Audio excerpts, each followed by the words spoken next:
నమస్తే అండి, నేను మీ దేవరకొండ ఉమా. జూలై మాసానికి సంబంధించి మాస ఫలితాలు ఒక్కసారి మనం చూసుకుంటే కనుక ఇందులో భాగంగా గ్రహ సంచారాన్ని మనం గమనిస్తే మొట్టమొదటిగా గురుగ్రహము అనేటువంటి ఆయన మే 15వ తారీఖు దగ్గర నుంచి మిథున రాశిలో సంచారం చేయడం ప్రారంభమైంది. మార్చి 30వ తారీఖు దగ్గర నుంచి శనిగ్రహ సంచారము అనేటువంటిది మీనరాశిలో సంచారం చేయడం ప్రారంభమైంది. మే 22, 23వ తారీఖు దగ్గర నుంచి రాహు కేతువుల యొక్క సంచారములు రాహు కుంభరాశిలోను కేతు సింహరాశిలోను సంచారం చేయడం ప్రారంభమయ్యాయి. ఇందులో భాగంగా ఇంకా చూసుకుంటే కనుక రవిగ్రహ సంచారము అంటే జూలై 16వ తారీఖు దగ్గర నుంచి రవి కర్కాటక రాశిలోకి ప్రవేశిస్తూ ఉన్నారు. అదేవిధంగా జూలై 27వ తారీఖు వరకు కూడా కుజుడు సింహరాశిలో సంచారం చేయడం, 27వ తారీఖు దాటిన తర్వాత నుంచి కుజుడు కన్యా రాశిలో సంచారం చేయడం జరుగుతోంది. ఇందులోనే భాగంగా మనం చూస్తే బుధగ్రహ సంచారం అనేటువంటిది కర్కాటక రాశిలోనే జూలై మాసం అంతా సంచారం చేయడం జరుగుతోంది. అయితే శుక్రగ్రహ సంచారాన్ని గమనిస్తే కనుక 29వ తారీఖు జూన్ దగ్గర నుంచి 26వ తారీఖు జూలై వరకు కూడా ఈయన వృషభ రాశిలో సంచారం చేయడం, 26వ తారీఖు జూలై దగ్గర నుంచి మిథున రాశిలో సంచారం చేయడం అనేటువంటివి జరుగుతున్నాయి. సో ఈ యొక్క గ్రహ సంచారం ఆధారంగా మీన రాశి వాళ్ళకి జూలై మాస ఫలితాలు అంటే జూలై మాసంలో ఎలా ఉంటుంది అనేటువంటిది ఒకసారి మనం చూస్తే మేజర్గా చాలా కాలం క్రితం నుంచి కూడా వీళ్ళకి చాలా రకాల ఇబ్బందులు, టార్గెట్స్, ఛాలెంజెస్ కానీ చాలా ఎక్కువగా కనబడుతున్నాయి. కానీ రాను రాను ఈ పరిస్థితులన్నీ కూడా కాస్త ఊపిరి పీల్చుకునే పరిస్థితులుగా, ఉపశమనాన్ని కలిగించేటువంటి అవకాశములు, పరిస్థితులు ఎక్కువగా కనబడుతున్నాయి. ఆ ప్లానటరీ పొజిషన్స్ మీకు కాస్త బలాన్ని అందజేస్తున్నాయి అని కూడా చెప్పచ్చు. ఒక్కొక్క గ్రహాన్ని మనం విశ్లేషణ చేసుకుంటూ వెళ్తే ప్రధానంగా రవి బలము అనేటువంటిది అంతగా లేదు మీనరాశి వాళ్ళకి. మీకు దీనివల్ల అనుకున్న పని అనుకున్న సమయానికి అవ్వకపోవడం, చాలా ల్యాగ్ అవ్వడం, డిలే అవ్వడం, దానివల్ల వచ్చేటువంటి చికాకులు, మనస్పర్ధలు సో ఇవి కనబడుతూ ఉంటాయి. రాజకీయ పరంగా ప్రయత్నం చేసే వాళ్ళకి కూడా కాస్త నిరాశ, నిస్పృహలు ఎదురవ్వడము, తర్వాత సరైన సమయానికి ఆహారం తీసుకోకపోవడం వల్ల వచ్చేటువంటి ఆరోగ్య భంగములు, కంటి సమస్యలు ఎక్కువగా కనబడుతున్నాయి. తండ్రితో వ్యతిరేకత అనేటువంటిది కూడా ఈ మాసంలో కాస్త కనబడుతోంది.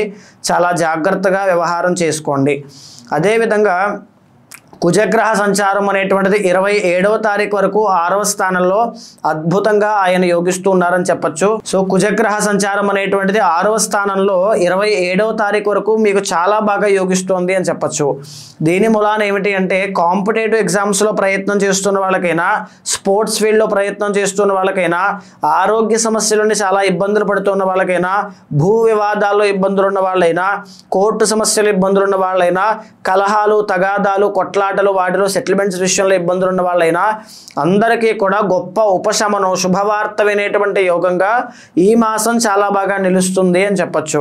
సో అలాంటివి ఏవైనా ఉన్నా 27వ తారీఖు లోపల పెట్టుకోండి తప్ప 27వ తారీఖు దాటనివ్వకుండా చూసుకోండి. అదేవిధంగా బుధగ్రహ సంచారం అనేటువంటిది 4th and 5th హౌసెస్ ఆయన సంచారం చేయడము, తెలివితేటలతో, సమయస్ఫూర్తితో మీరు ముందుకు వెళ్ళడం వల్ల చాలా రకాల సమస్యల నుంచి, ఆపదల నుంచి చాలా ప్రయత్నపూర్వకంగా బయటకు వస్తారని కూడా చెప్పచ్చు. అదేవిధంగా స్టాక్ మార్కెట్ కానీ, షేర్ మార్కెట్ కానీ, ట్రేడింగ్ కానీ ఎవరు చేస్తున్నా అందరికీ కూడా అద్భుతమైన లాభాలు, మీ ప్రయత్నం అంతా కూడా సఫలీకృతమయ్యేటువంటి అవకాశములు ఎక్కువగా కనబడుతున్నాయి అని చెప్పచ్చు. బంధుమిత్రులను కలుసుకోవడము, విందు వినోద కార్యక్రమాలకు అటెండ్ అవ్వడము, తీర్థక్షేత్రములు, దైవ దర్శనములు దర్శనం చేసుకోవడము, ఇలాంటి పరిస్థితులన్నీ కూడా మంచి మధురమైన అనుభూతి కలిగేటువంటి యోగంగా బుధగ్రహ సంచారం మీకు మంచి కలగజేస్తుంది. బంధుమిత్రుల దగ్గర నుంచి సహాయ సహకారములు కూడా చాలా బాగా అందుతాయని కూడా చెప్పచ్చు. అదేవిధంగా గురుబలం కాస్త సామాన్యంగా మిశ్రమంగా వర్తిస్తోంది కాబట్టి గురుబలం పెరగడం కోసం దత్తాత్రేయ స్వామి యొక్క దర్శనం చేసుకున్న, శివ ఆరాధన చేసిన, శివనామస్మరణ చేసిన చాలా బాగా గురుబలం పెరుగుతుంది. లేదా శనగలు కేజింపావు ప్రతి గురువారం దానంగా ఇచ్చిన, కనక పుష్యరాగాన్ని పెట్టుకున్నా చాలా బాగా గురుబలం పెరుగుతుంది. అద్భుతమైన రాణింపు ఆర్థిక పరిస్థితుల దగ్గర నుంచి ఖచ్చితంగా చూస్తారు అని చెప్పచ్చు. శుక్రబలం చాలా బాగుంది కనుక సినీ, నాటక, కళారంగాల్లో కానీ, నృత్య, గీత, వాద్యాది రంగాల్లో కానీ వ్యవహారం చేసేవాళ్ళు కానీ, స్వయం ప్రతిపత్తితో బయటికి ఎదగాలనుకునేటువంటి వాళ్ళు కానీ, తర్వాత ఈ యొక్క విమెన్ క్లాతింగ్ కానీ, బ్యూటీ ప్రొడక్ట్స్ కానీ, కాస్మెటిక్స్ కానీ, టెక్స్టైల్స్ కానీ, ఫ్యాబ్రిక్ కానీ, ఈ బిజినెస్లో వ్యాపారం చేసే వాళ్ళకి మంచి లాభాలు గణించేటువంటి యోగము, నూతన వస్త్ర వాహన సౌఖ్య యోగములన్నీ కూడా ఈ శుక్రబలం బాగుండడం వల్ల చాలా బాగా కలుగుతోంది. కనబడుతుంది. కొత్త కొత్త వస్తువులు కొనుక్కోవడం, కొత్త కొత్త వాహనాలు నడపడం, లేకపోతే కొత్తగా భూముల మీద ఇన్వెస్ట్ చేయడం, ఏదైనా నూతన వస్తువులు కొనడం, ఏదైనా సరే కొత్తగా లైఫ్లో సర్ప్రైజ్లు అనేటువంటివి లేదా బంగారము కొనడం, ఇలాంటివన్నీ కూడా ఎక్కువగా కనబడుతున్నాయి అని చెప్పచ్చు. అదేవిధంగా శనిగ్రహ సంచారము లగ్నంలో మీనరాశిలో సంచారం చేయడము, జన్మ శని అనేటువంటిది నడుస్తుంది. ఊపిరితిత్తుల దగ్గర నుంచి మోకాళ్ళ వరకు వచ్చేటువంటి ఆరోగ్య సమస్యల విషయంలో, ఈవెన్ కీళ్లవాతం విషయంలోనూ, పొట్టకి సంబంధించిన ఆరోగ్య సమస్యల విషయాల్లోనూ, ఆడవాళ్ళు ఈస్ట్రోజన్ హార్మోన్ విషయంలోనూ, మగవాళ్ళు టెస్టోస్టెరాన్ హార్మోన్ విషయంలోనూ, ఫెర్టిలిటీ ప్రాబ్లమ్స్ విషయంలోనూ, పీసీఓడి కానీ పీసీఓఎస్ కానీ థైరాయిడ్ సమస్యల్లోనూ చాలా జాగ్రత్తగా వ్యవహారం చేయండి. డైజెస్టివ్ ప్రాబ్లమ్స్ కానీ, అల్సర్స్ కానీ, అంటే ఈ కాన్స్టిపేషన్ సంబంధిత పొట్టకి జీర్ణకోశానికి సంబంధించిన ఆరోగ్య సమస్యలు రాకుండా కాస్త జాగ్రత్త పడడం చాలా అవసరము. అదేవిధంగా 12వ స్థానంలో రాహుగ్రహ సంచారము. ఎవరైతే వ్యసనాలు, అలవాట్లు, చోదము లాంటివి ఉంటాయో వాళ్ళకి విపరీతమైన ధన వ్యయం అవ్వడం, లాస్ అవ్వడం, లేకపోతే ఆరోగ్య సమస్యలు ఇరుక్కునేటువంటి యోగంగా 12వ స్థానంలో రాహుగా చెప్పుకోవచ్చు.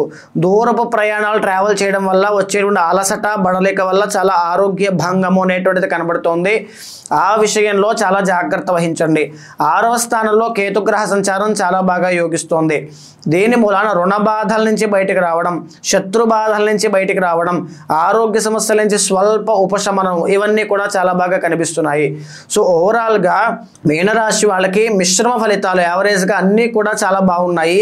మీ ప్రయత్న బలం కొంతవరకు వర్తిస్తూ ఉంటే పర్సనల్ చార్ట్ ద్వారా మీరు తీసుకునే నిర్ణయాలు కూడా చాలా వరకు మిమ్మల్ని ఉపశమనాన్ని కలిగిస్తాయి అని చెప్పచ్చు.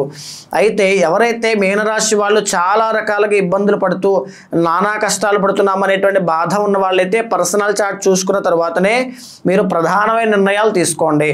అయితే ఈ జూలై మాసానికి సంబంధించినంత వరకు మీకు బాగా కలిసి వచ్చేటువంటి రంగు రెడ్ కలర్ అనేటువంటిది బాగా కలిసి వస్తుంది. మంగళవారం బాగా కలిసి వచ్చేటువంటి రోజుగా చెప్పుకోవచ్చు.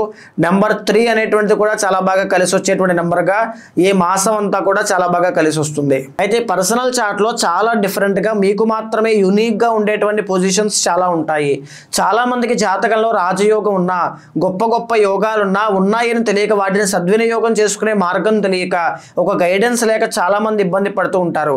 లేకపోతే ఏలినాడు శని ఉంది కదా అని చెప్పి నిరాశ నిస్పృహలకు లోనవ్వకుండా పర్సనల్ చార్ట్ చూసుకోవాలని ఎవరైనా అనుకుంటే కనుక ఖచ్చితంగా మీకు కింద కనిపించే నెంబర్కి కాల్ చేస్తే మా వాళ్ళు మీకు పూర్తి వివరాలు అందిస్తారు. మీతో మాట్లాడి మీ పర్సనల్ చార్ట్ చూసిన తర్వాత గోచారాన్ని పర్సనల్ చార్టే సమన్వయం చేస్తూ మీకు ఏ కష్టం ఉన్నా, ఏ కోరిక ఉన్నా దానికి సంబంధించిన శాంతి పరిహారములు మీతో ఆచరింపచేసి గొప్ప భగవత్ అనుగ్రహం కలిగేలా చేస్తాను.